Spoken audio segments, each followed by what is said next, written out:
को जय मसीह की। आप लोगों की प्रार्थनाओं के लिए धन्यवाद कि हम लोग सुरक्षित पहुंच सके। मैं ऐसा विश्वास करता हूं और हम सब ऐसा विश्वास करते हैं कि हमारे जीवन के सारे हालात परमेश्वर के नियंत्रण में हैं। इसलिए आज जो गाड़ी पंचर हो गई उसका भी प्रभु की इच्छा और नियंत्रण में होना है, इस बात को मानते हैं। हमने इब्रानियों की पत्री से अध्ययन आरंभ किया है और आज हम उस अध्ययन में आगे बढ़ेंगे। निकालें इब्रानियों की पत्री, उसका पहला अध्याय।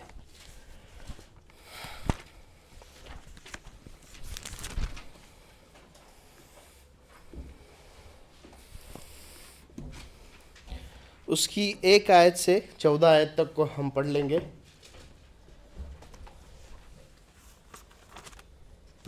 पूरी युग में परमेश्वर ने बाप दादाओं से थोड़ा थोड़ा करके और भांति भांति से भविष्यद्वक्ताओं के द्वारा बातें करके इन दिनों के अंत में हमसे पुत्र के द्वारा बातें की, जिसे उसने सारी वस्तुओं का वारिस ठहराया और उसी के द्वारा उसने सारी सृष्टि रची है।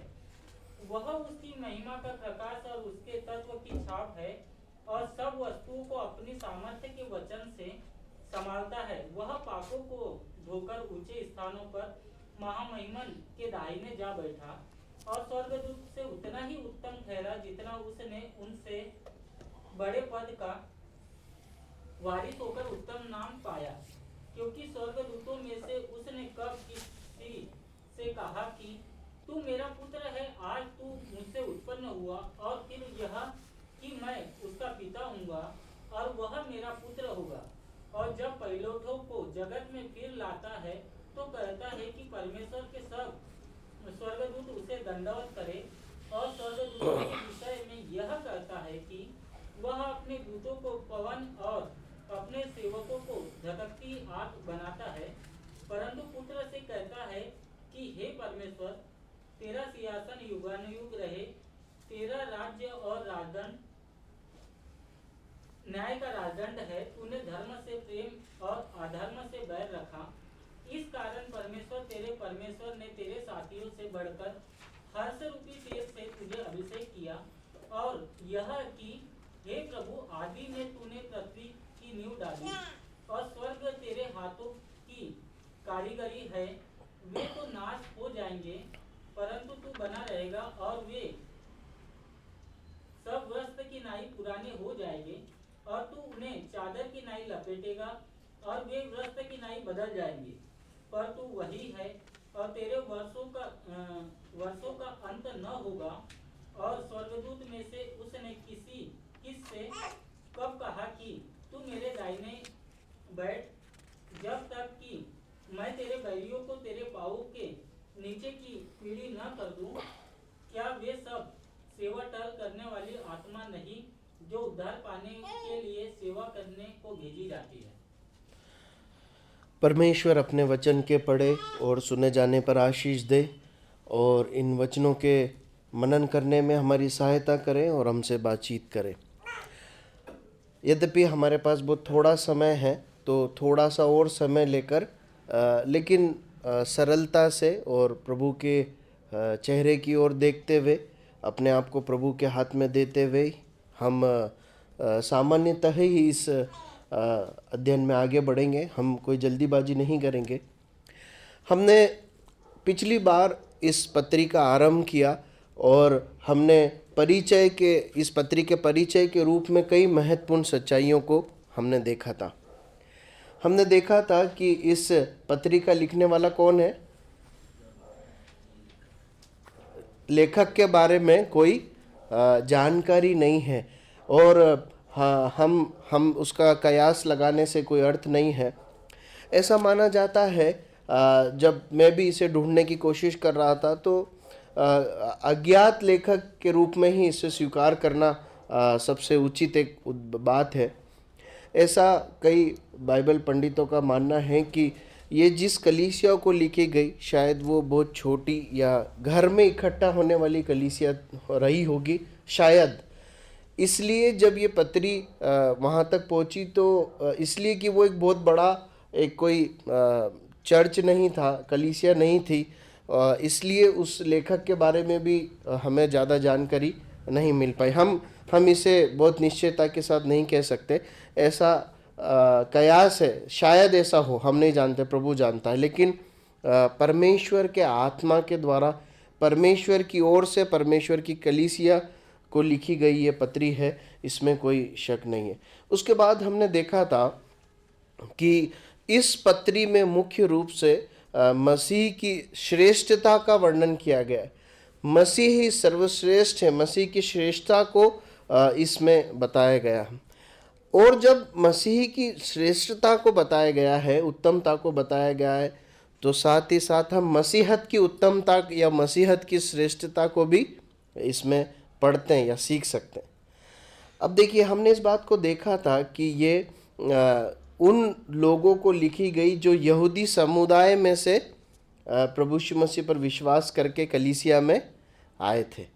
मतलब ज़्यादातर अधिकांश विश्वासी जो इस मंडली में थे वो यहूदी समुदाय में से अपने उस मत को छोड़कर प्रभु यीशु मसीह के पीछे चल पड़े थे, प्रभु यीशु मसीह पर विश्वास करके उसे मसीहा करके मानकर चल पड़े थे।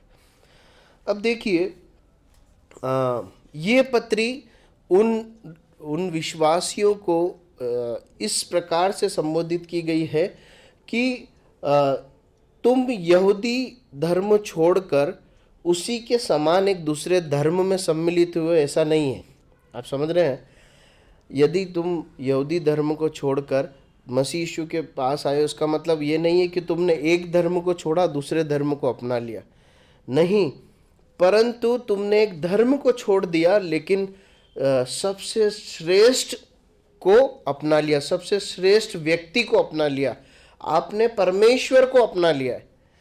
आप जब प्रभु यीशु मसीह के पीछे आए हैं तो आपने एक धर्म को छोड़कर दूसरे धर्म में अपना दाखिला नहीं कराया, परंतु आपने एक धर्म को छोड़कर सच्चे परमेश्वर के साथ और परमेश्वर के पीछे चलने का निर्णय लिया। ये एक बहुत बड़ा अंतर है जो लेखक इस पत्री के विश्वासियों को, सुनने वालों को बताना चाहता है। अब देखिए, जब भी हम किसी पत्री का, किसी भाग का अध्ययन करते हैं तो उसके माहौल, परिस्थिति को, संदर्भ को समझ लेना बहुत ज़रूरी है। पिछली बार हमने इस बात को देखा था कि ये जो विश्वासी यहूदी मत से आए थे, ये अपने विश्वास से गिरकर या भटककर वापस न चले जाएं, इसलिए उन्हें मसीह की श्रेष्ठता बताने के लिए, सच्चाई बताने के लिए पत्री लिखी गई। अब देखिए, माहौल, उस समय के माहौल की, मतलब उस समय की आत्मिक दशा, सामाजिक दशा, क्या परिस्थिति थी, उसे थोड़ा सा हमें समझना जरूरी होगा, ताकि ये पत्रिका जब हम अध्ययन करेंगे आगे तो हम सही अर्थों को समझ पाएंगे। अब देखिए, जब प्रेरितों के द्वारा पिन्तेकुस्त के दिन प्रचार किया गया और उसके बाद भी जब प्रभु यीशु मसीह के शिष्य लोग प्रभु यीशु मसीह के सुसमाचार को लोगों तक पहुंचाते थे, तो सुसमाचार को सुनने के बाद 3 तरह के समूह या 3 भागों में हम लोगों को बांट सकते हैं। 3 प्रकार के समूह तैयार हो जाते थे। एक वो जो सिरे से उस सुसमाचार को नकार देते थे। दूसरा समूह वे है जो सचमुच में विश्वास करते थे और नए जन्म के अनुभव में वो कलीसिया में जुड़ते थे और कलीसिया के साथ आगे बढ़ते थे। इन दोनों के बीच एक और समूह होता था, न केवल उस समय पर आज भी है, जो वचन को सुनकर मुंह से अंगीकार करते, शायद कलीसिया में भी आते और बपतिस्मा भी लेते, लेकिन नए जीवन के अनुभव उनके अंदर नहीं है। ये एक बहुत बड़ी सच्चाई है प्रियो, ये आप वचन में भी देख पाएंगे और ये होता है ऐसा। मुंह से तो अंगीकार किया है, लेकिन नए जन्म का जो सच्चा अनुभव है, उद्धार का जो सच्चा कार्य है, उनके जीवन से दिखाई नहीं देता। तो ये जो कलीसिया है, यहाँ पर 2 प्रकार के मसीही लोग हैं। एक है जो यहूदी धर्म से को त्याग कर प्रभु यीशु मसीह के पीछे आए हैं, जिन्होंने प्रभु यीशु मसीह पर विश्वास किया है, और नए जन्म का अनुभव है। इन्होंने सचमुच में परमेश्वर का आत्मा को पाया, इन्होंने उद्धार पाया है ना।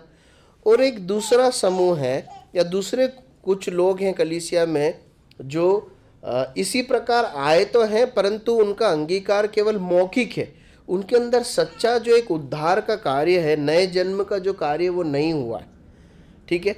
अब लेखक इन दोनों को ध्यान में रखते हुए इस पत्री को लिख रहा है। अब देखिए, जब अब माहौल कैसा है, मैं ऐसा सोचता हूँ कि हम सही जा रहे हैं, सरल जा रहे हैं। मुझे ऐसा नहीं लगता हम बहुत तेज जा रहे हैं या समझने योग्य ना हो। अब माहौल क्या है, देखिए, जब उस समय पर जब कोई एक यहूदी प्रभु यीशु मसीह के पीछे चलने का निर्णय लेता था, और जब वो अपने यहूदी मत को छोड़ देता था और कलीसिया में इकट्ठे होने लगता था, तो उसको कई प्रकार के परेशानियों का सामना करना पड़ता था। उसे अनेक प्रकार में से, हो सकता है सारी परिस्थितियों का सामना करना पड़े। उसमें से कुछ चीज़ें मैं नोट की है। जैसे उसको परिवार की जो विरासत होती थी उसमें से निकाल दिया जाता था। उसके बाद वो जिस काम धंधे या नौकरी में होता था वहाँ से उसे निकाल दिया जाता था। उसको संपत्ति से भी बेदखल कर दिया जाता था। और इसलिए कि उसने प्रभु यीशु मसीह के ऊपर विश्वास किया और अब वो यहूदी मत में आगे नहीं बढ़ रहा है, उन शिक्षाओं पर, उन बातों पर, तो उसे मानसिक या शारीरिक ताड़ना भी सहनी पड़ती थी।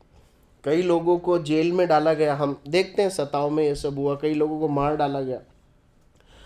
ये सब कलीसिया के विश्वासियों को, इस कलीसिया के विश्वासियों को सहना पड़ रहा था उस समय। यद्यपि बाइबल पंडितों का ऐसा मानना है कि ऐसा सताव नहीं था कि बस मारे जा रहे हैं, उस स्तर का सताव नहीं था, परंतु यहूदी मत को छोड़ के आने के कारण उन्हीं के बीच में रहते हुए ये सामान्य समस्या या सामान्य परेशानियां थी जो उनको झेलनी पड़ती थी।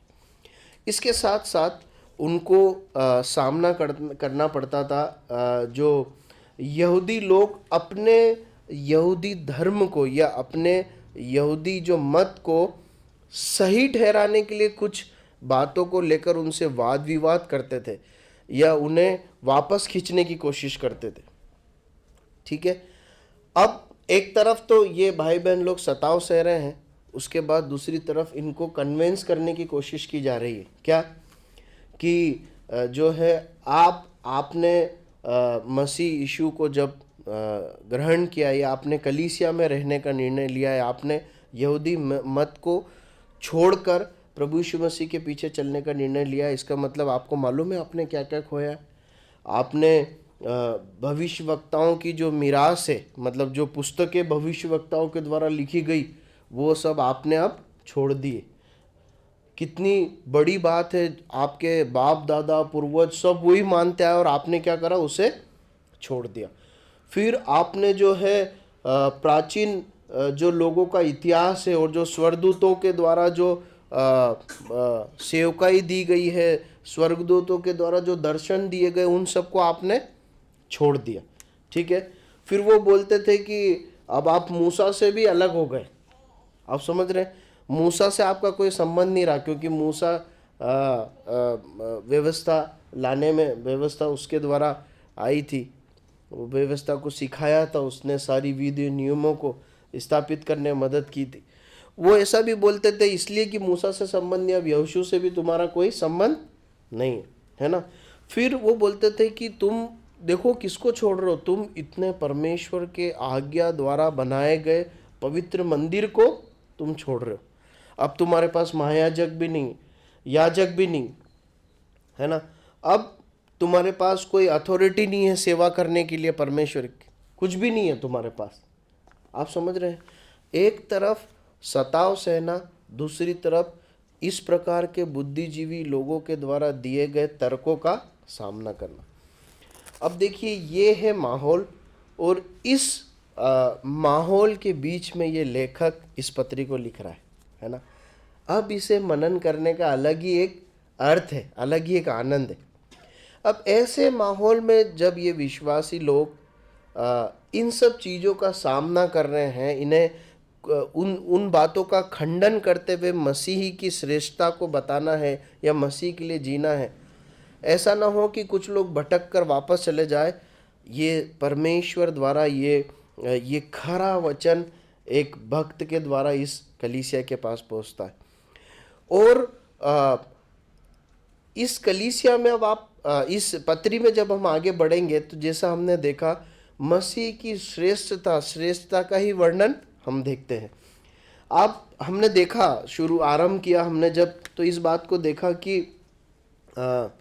इन सब मतलब लेखक ने कोई औपचारिक इंट्रोडक्शन भी नहीं दिया और सीधे विषय पर आता है। पता, ये इतनी सारे जो तर्क वितर्क थे यहूदियों के, उनके जवाब के रूप में केवल एक ही शब्द था इस लेखक के पास कहने के लिए कि तुम्हारे पास क्या है, तुम्हारे पास मसीह है और मसीह ही सर्वश्रेष्ठ है ना। और फिर वो एक एक करके उन बातों का खंडन करता है जो यहूदियों द्वारा विश्वासियों को लुभाने के लिए कही जा रही थी। वो पहले ये प्रकट करता है कि वो भविष्यवक्ताओं से पढ़ा है। प्रभु यीशु मसीह जो है, यीशु मसीहा जो है ना, इस पत्री को अध्ययन करते समय प्रभु यीशु मसीह के लिए बहुत उपयुक्त एक शब्द होगा मसीह यीशु या यीशु मसीह, है ना। तो वो जो यीशु मसीह है वो भविष्यवक्ता से बड़ा है, वो स्वर्गदूत से बड़ा है, वो मूसा से बड़ा है, वो यहोशू से बड़ा है, वो याजक से बड़ा है, वो महायाजक से बड़ा है। यदि तुम्हारे पास पवित्र स्थान है, मंदिर है, तो उसने स्वर्ग में जो स्वर्गीय तंबू है, स्वर्गीय जो मंदिर है उसमें प्रवेश किया है। और यदि तुम्हारे पास भेड़ों और बकरों का बलिदान है तो इसके पास स्वयं का बलिदान है। ये है माहौल, आप समझ रहे हैं। इस तस्वीर को भूलना नहीं है। इस पूरे अध्ययन में इस पिक्चर को अपने सामने रखना है कि ये उन लोगों को लिखी गई जो यहूदी मत से, यहूदी धर्म को छोड़कर प्रभु यीशु मसीह के पीछे चल पड़े हैं। उनके पास दिखाई देने के लिए प्रकट रूप से क्या है मालूम है? बस वो मेज, दाखरस और वो रोटी। वो कभी मतलब बाद में ऐसा शुरू हुआ कि सप्ताह में एक बार, कभी कभी वो रोज भी किया करते थे, कुछ कुछ अंतराल में ही किया करते थे। तो संसार के सामने उन्हें भौतिक रूप से दिखाने के लिए अपनी बस यही टेबल और मेज और रोटी, ये, इसके अलावा कुछ नहीं था। अब सताव भी सहना है, इतने बड़े बड़े प्रश्नों का जवाब भी देना है, तब ये पत्री इन विश्वासियों के पास पहुंचती। और उसके बाद हमने ये देखा कि किस प्रकार 1 से 3 आयत में लेखक बताता है मसीह की श्रेष्ठता को, और उसमें वो बताता है कि वो भविष्यवक्ताओं से श्रेष्ठ है। भविष्यवक्ताओं के द्वारा जो प्रकाशन आया वो बहुत सारे भविष्यवक्ताओं, 1 से अधिक भविष्यवक्ताओं के द्वारा और अलग अलग तरीके से आया, है ना। अलग अलग भविष्यवक्ताओं के द्वारा और तरीके भी अलग अलग है ना। किसी ने लिख के, किसी ने दर्शन में, सही है ना। लेकिन अब इन सब से बढ़कर परमेश्वर का प्रकाशन प्रकट हुआ है। परमेश्वर का प्रकाशन भविष्यवक्ताओं द्वारा और परमेश्वर का प्रकाशन मसीह के द्वारा। दोनों में क्या अंतर है? भविष्यवक्ता परमेश्वर के प्रकाशन को इस्राएलियों तक, उसके लोगों तक पहुंचाते थे, और प्रभु यीशु मसीह स्वयं परमेश्वर का प्रकाश होकर आया है ना। प्रभु यीशु मसीह स्वयं वचन, जो वचन है, जो प्रकाशन है, वही अब उनके सामने आ गया है। मतलब जो प्रभु यीशु मसीह को देख रहे हैं वो परमेश्वर के प्रकाशन से कहीं बढ़कर परमेश्वर को ही देख रहे हैं। ये महत्वपूर्ण बात पहली 3 आयतों में जो है ये लेखक प्रकट करने की कोशिश कर रहा है। और उसके बाद हमने देखा कि उसके पद के विषय में भी हमने कुछ चीज़ों को देखा था। और आज हम उसमें बहुत ज़्यादा मनन नहीं करेंगे क्योंकि अच्छे से हमने उस बात को देखा था। और आज चौथी आयत से हम कुछ बातों को देखना आरंभ करते हैं। 4 आयत को एक बार पढ़ लीजिए। और स्वर्गदूतों से उतना ही उत्तम ठहरा जितना उसने उनसे बड़े पद का वारिस होकर उत्तम नाम पाया। ठीक है, अब देखिए, जब पिछली बात में हमने देखा कि भविष्यवक्ताओं से श्रेष्ठ है ना, न केवल मसीह परमेश्वर की ओर से बोलता है परंतु स्वयं परमेश्वर होकर बोलता है। इस बात को इन 3 आयतों में लेखक ने अच्छे से समझाया है ना। इसलिए अब सीधे आप परमेश्वर से सुन रहे हैं, इसलिए इस बात की चिंता मत करो कि भविष्यवक्ताओं की पुस्तक को छोड़ा। अब देखिए चौथी आयत में अब वो नए एक बात से मसीह की श्रेष्ठता की तुलना करता है। कौन है वो? मसीह स्वर्गदूतों से श्रेष्ठ है, इस बात को यहाँ पर वो प्रस्तुत करना चाहता है। अब देखिए, यहूदी जो मत था ना, यहूदी जो धर्म था, उसमें स्वर्गदूतों का भी बहुत मान था। स्वर्गदूतों के दर्शन को, उनके द्वारा दिए गए प्रकाशनों को इस्राएली लोग, यहूदी लोग बहुत मानते थे। क्यों मानते थे? क्योंकि आपने आरंभ से पढ़ा है कि कौन दर्शन देता था? दर्शन कौन देता था इस्राएलियों को या भक्तों को? बार बार हम पढ़ते हैं स्वर्गदूत, है ना। स्वर्गदूत दर्शन देते थे, कभी स्वप्न में, कभी सीधे, अलग अलग प्रकार से हम स्वर्गदूतों को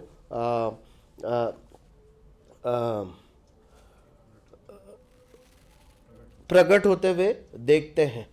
तो ये लोग बोलते थे कि देखो, तुम मसीह के पीछे चल पड़े हो, हमारे पास इतने वर्षों पुराने स्वर्गदूतों की विरासत है जिसको हम थामे हुए लेकर चल रहे हैं। मतलब ये स्वर्गदूत द्वारा, परमेश्वर ने स्वर्गदूत के द्वारा हमारे पास भेजी है, मतलब ये इसे हल्के में मत लेना, मतलब इसे तुम टाल नहीं सकते, वैसा वो बताने की कोशिश कर रहे हैं।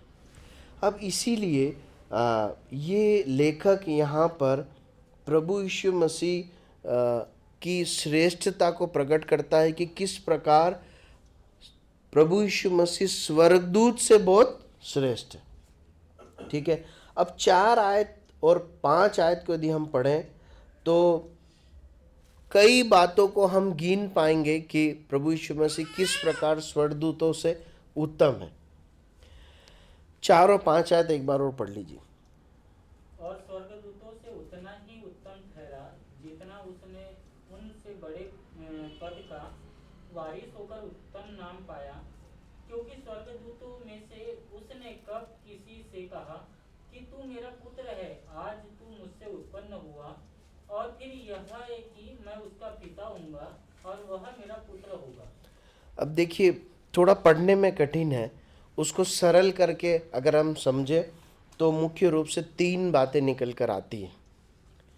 पहली बात, मसीह स्वर्गदूत नहीं है, यीशु मसीह स्वर्गदूत नहीं है परंतु परमेश्वर का पुत्र है। प्रभु यीशु मसीह स्वर्गदूत नहीं है, वो परमेश्वर का पुत्र है ना। और उसका उत्तम नाम क्या है? परमेश्वर का पुत्र, उसका नाम है पुत्र, वो स्वर्गदूत नहीं है। उसके बाद मनुष्य के पुत्र के रूप में उसने अपने लिए उत्तम एक स्थान को प्राप्त किया है। मनुष्य के पुत्र के रूप में उसने अपने लिए एक उत्तम पद को प्राप्त किया है। ठीक है, इस कारण वो स्वर्गदूतों से भी श्रेष्ठ है। उसके बाद उसने बड़ा पद पाया और सिंहासन पर वो विराजमान है ना। और लिखा है कि जो है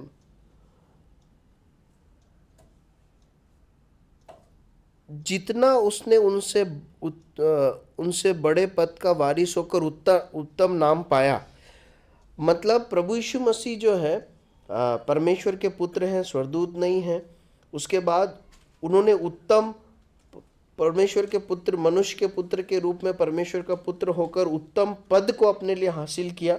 वह स्वर्गदूतों से इस प्रकार श्रेष्ठ है। उसके बाद उन्होंने बड़ा पद पाया। और इन 3 बातों के बाद चौथी आयत को पढ़िए। हाँ, 5वीं।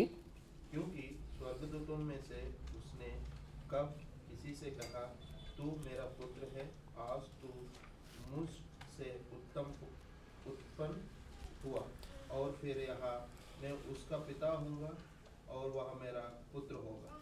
अब देखिए, यहाँ पर लिखा है कि ये बात कभी स्वर्गदूत के लिए नहीं की गई कि तू मेरा पुत्र है ना। एक भाग है जहाँ पर स्वर्गदूतों के समूह को पुत्रों, परमेश्वर के पुत्रों के रूप में कहा गया। अय्यूब की पुस्तक में हम पढ़ते हैं ना कि परमेश्वर के पुत्रों को ऐसे संबोधित करके कहा गया। तो स्वर्गदूतों को एक समूह को परमेश्वर के पुत्रों के रूप में और विश्वासियों को भी परमेश्वर के पुत्रों के रूप में बताया गया है। लेकिन जिस प्रकार प्रभु यीशु मसीह को संबोधित किया गया वैसे कभी भी किसी स्वर्गदूत को संबोधित नहीं किया गया। उसके बाद 6ठी आयत वहाँ पर लिखा है, पढ़िए। और जब पहलौठे को जगत में फिर लाता है तो कहता है कि परमेश्वर के सब स्वर्गदूत उसे दंडवत करें। अब देखिए, ये बहुत महत्वपूर्ण बात यहाँ पर लिखी गई है कि परमेश्वर कहता है अपने पुत्र के विषय में कि परमेश्वर के सब स्वर्गदूत उसे दंडवत करें, है ना। देखिए, परमेश्वर ने अपनी व्यवस्था में स्पष्ट आज्ञा दी थी कि मुझे छोड़ किसी को भी दंडवत नहीं करना, है ना। इसका मतलब जब परमेश्वर यहाँ पर इस बात को बोल रहे हैं कि प्रभु यीशु मसीह को, उसके पुत्र को दंडवत किया जाए, मतलब परमेश्वर इस बात को फिर एक बार प्रकट कर रहे हैं कि वो कौन है। प्रभु यीशु मसीह परमेश्वर तुल्य है, वो स्वयं परमेश्वर है। दूसरी बात, एक और चीज यहाँ समझ में आती है कि स्वर्गदूतों की आराधना का विषय है प्रभु यीशु मसीह, है ना। वो स्वर्गदूत जो है वो आराधक है किसके? प्रभु यीशु मसीह के, क्योंकि उनको ऐसी आज्ञा दी गई है। और प्रभु यीशु मसीह आराधना के योग्य है, ये 6ठी आयत में बताया गया। लेखक क्या कहना चाहता है? लेखक कहना चाहता है प्रभु यीशु मसीह जिसके पीछे तुम चल पड़े हो वो स्वर्गदूतों से बहुत श्रेष्ठ है। ठीक है, आगे बढ़ते हैं। 7वीं आयत पढ़िए।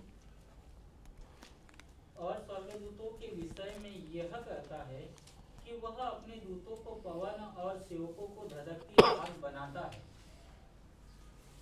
अब देखिए, यहाँ पर बहुत महत्वपूर्ण बात प्रकट की गई है कि प्रभु यीशु मसीह परमेश्वर स्वर्गदूतों के सृष्टि करता है। ठीक है, सरल है ना। लिखा है और स्वर्गदूतों के विषय में कहता है कि अपने दूतों को पवन और अपने सेवकों को धधकती आग बनाता है। परमेश्वर स्वर्गदूतों के सृष्टि करता है, प्रभु यीशु मसीह स्वर्गदूतों के सृष्टि करता है। क्यों बोलते हैं? क्योंकि हमने इस बात को पढ़ा कि सब कुछ उसी के द्वारा रचा गया, चाहे देखा हो या अनदेखा हो। किसके द्वारा? प्रभु यीशु मसीह के द्वारा। यह आयत प्रकट करती है कि प्रभु यीशु मसीह स्वर्गदूतों के सृष्टि करता है और प्रभु यीशु मसीह की आज्ञा के अधीन रहकर स्वर्गदूत कभी आग के रूप में, कभी हवा के रूप में, या आग और हवा की सामर्थ को धारण किए हुए परमेश्वर के कामों को करते हैं जो परमेश्वर उन्हें देते हैं। सरल शब्दों में ये इसका अर्थ है। वही लिखा है, देखिए। और स्वर्गदूत के विषय में यह कहता है कि वह अपने दूतों को पवन मतलब हवा और अपने सेवकों को धधकती आग बनाता है। आप समझ रहे हैं? इसीलिए आप प्रकाशित वाक्य की पुस्तक में परमेश्वर के दूतों की अनेक सामर्थ्यों को देखते हैं, है ना। हमने एक दूत के बारे में पढ़ा था, वो जो क्या थामे हुए? हवा। याद है कि हवा कहीं ना चले। आप समझ रहे हैं? तो ये किसकी? प्रभु यीशु मसीह की आज्ञा मानकर दूत लोग कर रहे हैं। ठीक है, प्रभु सहायता करे। तो यहाँ पर लेखक बताता है प्रभु यीशु मसीह स्वर्गदूतों के रचने वाले हैं और उन्हें अपनी सेवा में अलग अलग उनकी ताकत के अनुसार यूज करते हैं। फिर 8वीं आयत। परंतु पुत्र के विषय में कहता है, हे परमेश्वर, तेरा सिंहासन युगनायुग रहेगा मेरे राज्य का राजदंड न्याय का राजदंड है। अब देखिए, स्वर्गदूत तो सेवक है, लेकिन प्रभु यीशु मसीह कौन है? राजा है। 8वें आयत में प्रभु यीशु मसीह के विषय में परमेश्वर का वचन प्रकट करता है, लेखक प्रकट करता है कि वो राजा है, और न केवल राजा है परंतु वो सनातन राजा है। युगान युग उसका सिंहासन क्या रहेगा? स्थिर रहेगा। ठीक है, 9वीं आयत पढ़िए। तूने धर्म से प्रेम और अधर्म से बैर रखा, इस कारण परमेश्वर ने तेरे साथियों से बढ़कर हर्ष रूपी तेल से तुझे अभिषेक किया है। अब देखिए, बाइबल विद्वानों का ऐसा मानना है कि इसकी 11 और 12 भी पढ़ लीजिए। नहीं, माफ़ कीजिए, ठीक है, इतना काफ़ी है, फिर उसके बाद हम देंगे। बाइबल विद्वानों का ऐसा मानना है कि ये जो वचन लिखा गया है ना, कि तूने जो है धर्म से प्रेम और अधर्म से बैर रखा, ये प्रभु यीशु मसीह के जो इस धरती पर जो 3.5 साल के या पूरे 33.5 साल के जो सेवा काल का जो जीवन था, उस पृथ्वी पर के जीवन के गवाही को यहाँ पर दिया गया है कि प्रभु यीशु मसीह ने अपनी देह में रहते हुए परमेश्वर की धार्मिकता को अपने अंदर जिया और हर प्रकार के बैर या पतन या बुराई से वो दूर रहा। और इस कारण कि इस धरती पर रहते हुए उसने इस प्रकार श्रेष्ठ धार्मिकता का जीवन जिया, वो स्वर्गदूतों से श्रेष्ठ है। क्यों? क्योंकि हम स्वर्गदूतों को भी पतित जीवन जीते हुए देखते हैं। परमेश्वर के वचन में इस बात को प्रकट किया गया है कि दूतों ने भी अपने स्तर को वो अपने स्तर पर स्थिर नहीं रहे, उन्होंने परमेश्वर के विरुद्ध बलवा किया और पाप में गिर गए। और कई भागे हैं जिसकी अभी चर्चा करने का समय नहीं है, लेकिन इस भाग को हम इस प्रकार समझ सकते हैं। 10, 11 और 12 पढ़ लीजिए।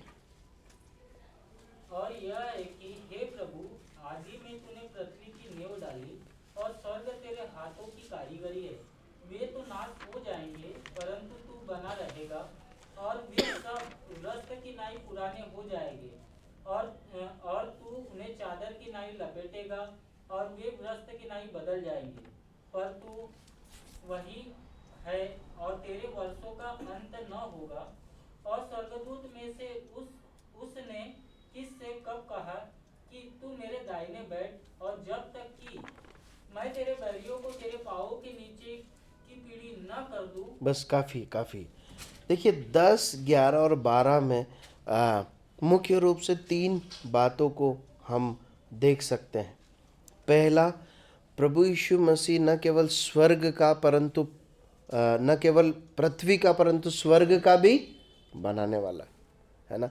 जो यहूदी लोग तुम्हें स्वर्गदूत स्वर्ग की ओर से भेजे गए, परमेश्वर की ओर से भेजे गए स्वर्ग में रहने वाले दूतों का बार बार जो तुम्हें जो बार बार उसका रेफरेंस देकर तुम्हें आकर्षित करने की कोशिश कर रहे हैं, तो ये बात याद रखो, न केवल स्वर्गदूत पर जहाँ वो रहते हैं उस स्थान को भी बनाने वाला कौन है? प्रभु यीशु मसीह है। यीशु मसीह है, वो स्वर्ग और पृथ्वी का सृष्टि करता है।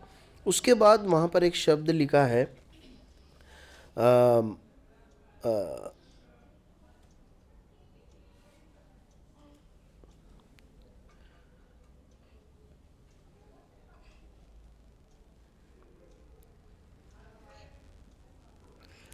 यहाँ पर एक शब्द आया है,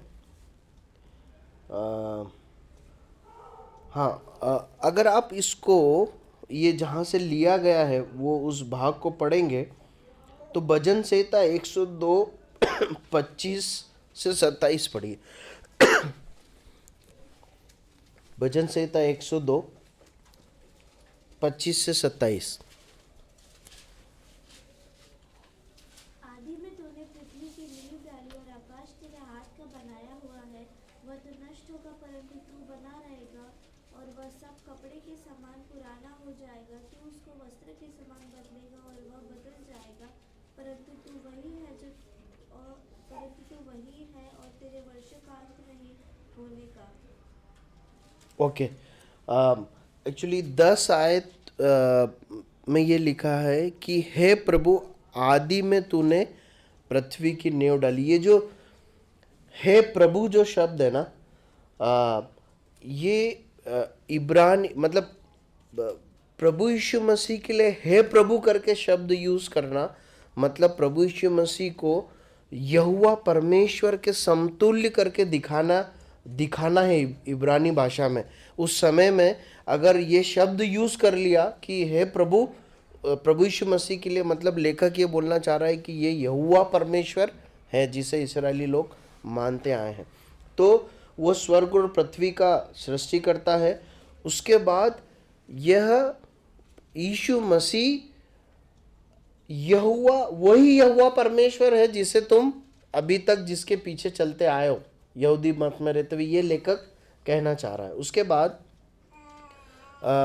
ये जो सृष्टि करता ये सनातन है, मतलब इसके द्वारा बनाई गई जो सृष्टि है वो स्थायी दिखती है ना। पृथ्वी आकाश हमें स्थायी रूप में दिखाई देते हैं, सालों से बने हुए हैं, ऐसा लगता है ये कभी मिटेंगे नहीं, लेकिन परमेश्वर का वचन बताता है ये सब नष्ट हो जाएंगे एक दिन, लेकिन ये इसका बनाने वाला बना रहेगा। और आखिरी आयत पढ़ेंगे 13 और 14।